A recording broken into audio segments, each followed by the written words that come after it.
Oui. Aujourd'hui, le président Tshisekedi dit que ceux qui sont les plus aptes au travail dans cette communauté EAC, c'est le Burundi. Oui, mais parce que le régime burundais a changé. Mais ce n'est pas parce que le régime burundais a changé qu'on doit accepter de façon globale cette situation. Parce que on a déjà demandé des comptes aux éléments de l'armée burundaise qui ont participé à la déstabilisation du Congo. Les Congolais doivent demander des comptes.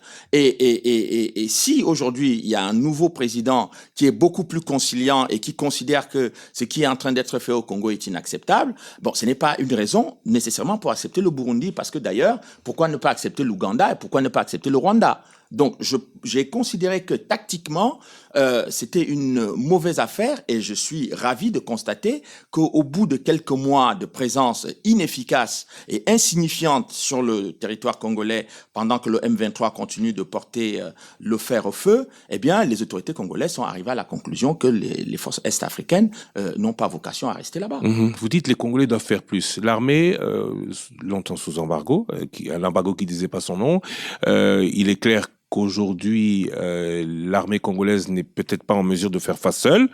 Qu'est-ce que les Congolais doivent faire de plus que ce qu'ils font déjà? Les Congolais doivent se débarrasser des gens qui sont dans l'armée congolaise, qui ont été mixés en 2004-2005 par l'Union européenne, où on leur a demandé de mettre dans les FARDC, les forces armées congolaises, des gens qui venaient du Burundi, du Rwanda, etc., qui sont devenus du jour au lendemain des Banyamulenge. Ça, c'est une réalité.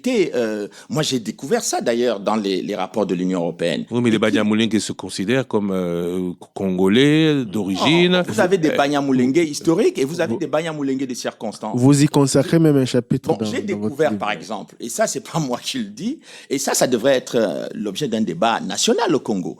Je découvre, par exemple, que Laurent Nkunda, dont on parlait tout à l'heure, qui était devenu une célébrité, une star, chef de guerre, criminel de guerre au Congo, courtisé par Monsieur Obasanjo, Louis Michel et tout le petit gratin de la politique internationale.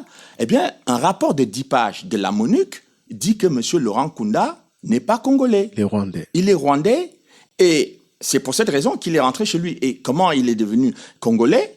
Monsieur Laurent Nkunda était sergent dans l'armée rwandaise. Il se retrouve général dans l'armée congolaise sur la base, le fondement d'un décret de Joseph Kabila, lui-même étant issu de l'armée rwandaise, mais